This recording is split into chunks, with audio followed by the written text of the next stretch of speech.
Okay, so I have a $10 million deal agreed with the seller that has been brought to me by one of the mentees of Dan Pena.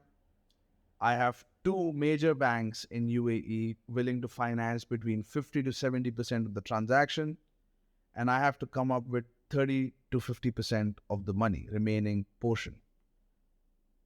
And if I do that, I have the transaction done. Now, here is when everything started to shake. Because when money is on the table, integrity is the first thing that goes out of the window. That's what Dan Pena said. One of the directors, I am not going to name names, started to, say that, what, the shares that I've received is nothing. I want more. I want this, I want that. Now the money is there, and it didn't happen with the rest. It didn't happen with the chairman and all of the others, but this one shareholder started to go a bit out of control, and he started to uh, sort of intimidate me and coerce me and play all kinds of tricks. And Dan Pena covered all those things, how to deal with that, and it's coming. When the deal is about to get closed, all of this stuff is coming. So get prepared.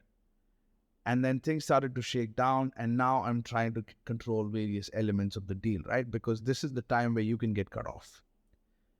This is the time where people can throw you out and make connections with the seller, make connections with the bank.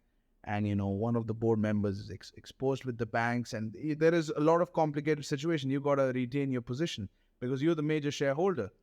You're the easiest person for them to throw out because it's in their interest to throw out. You hold 60% of the deal, 70% of the deal. Why? Why do I get 3%, you get 70%? That's the argument. And they use that. They can use that. Not all. Some of them are very professional, very ethical. We had an agreement on this, and we're going to honor it. People have integrity.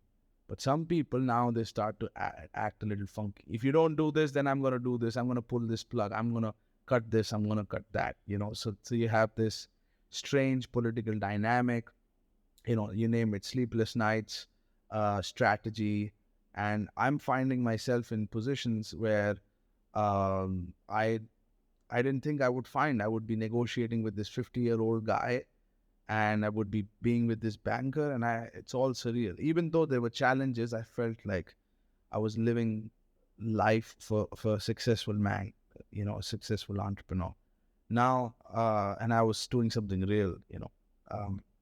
So now, you know, we start to, we have to look for an investor to give us the 30% money, 30 to 50%. And I started to reach out to funds and started to do a lot of presentations. And this is the time where they start to ask for more financial information.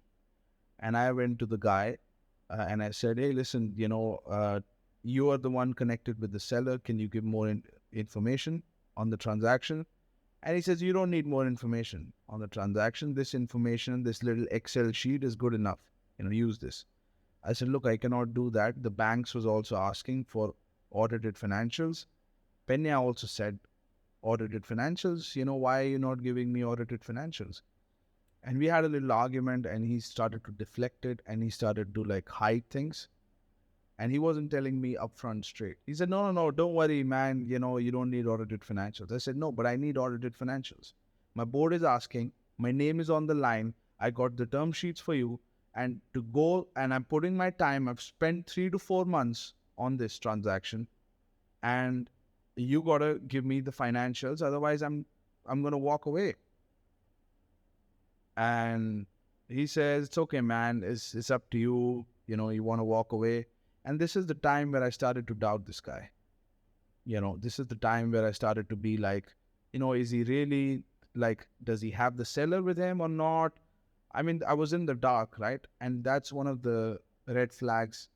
Even though he was Dan Pena's mentee, Dan Pena would not have gotten involved in the transaction. He doesn't have total control over.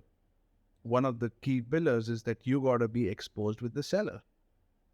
And you got to be the one negotiating the deal, getting the agreement, and having the deal in your hands.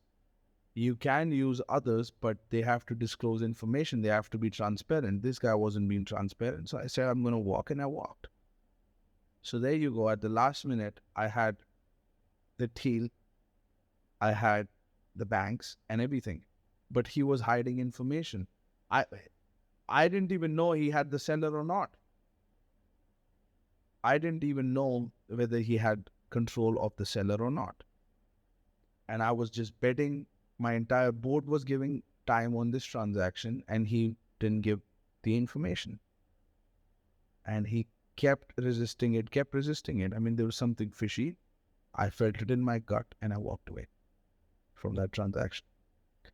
And but I knew how to negotiate with the banks, to negotiate favorable terms and get financing, get the term sheet. We didn't get financing because we didn't close the transaction, but I knew how the whole process works with the banks. And that was extremely valuable and extremely fun to do presentations with another board member, and going through this whole exercise was fun. I was having a good time eating in fine dine restaurants, and yeah, so it was now time to look for more deals. Now think about this.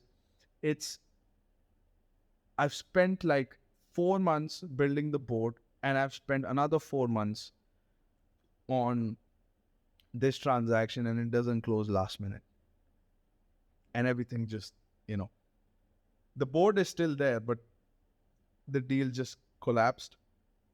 And now, obviously I don't have a job at this point. I'm working on this full time, and I have to pay expenses every month, which my brother is doing for me as a loan, and I would pay him back, or I could give him shares in the company. And you know and I was like, it's so frustrating. And now I have to look for another transaction and go through the same exercise with the banks again.